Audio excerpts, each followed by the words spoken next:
Được rồi.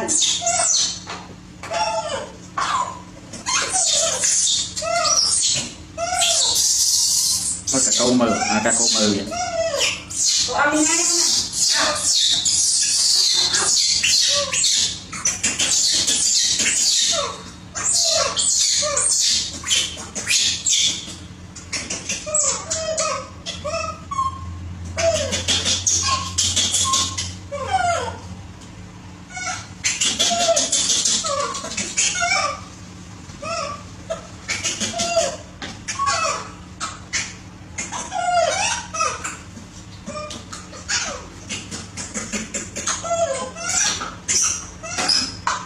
con con được nha.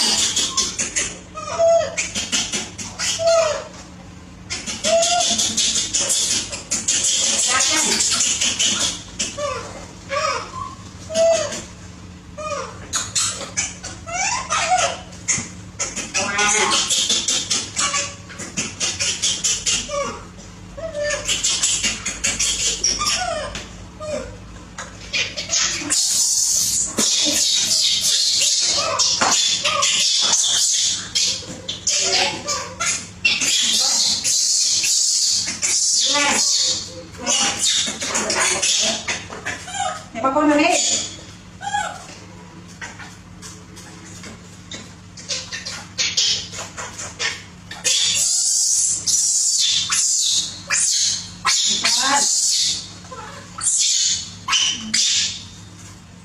Bên nào kia.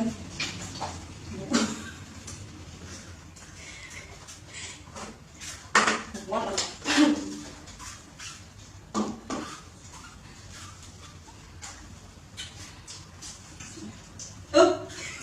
nó đang lên con kìa.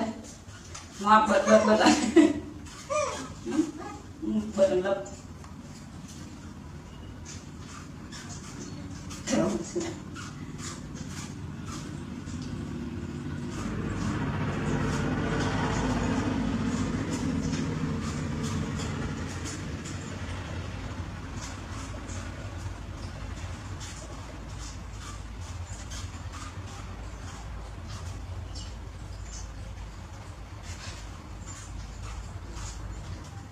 Thank you.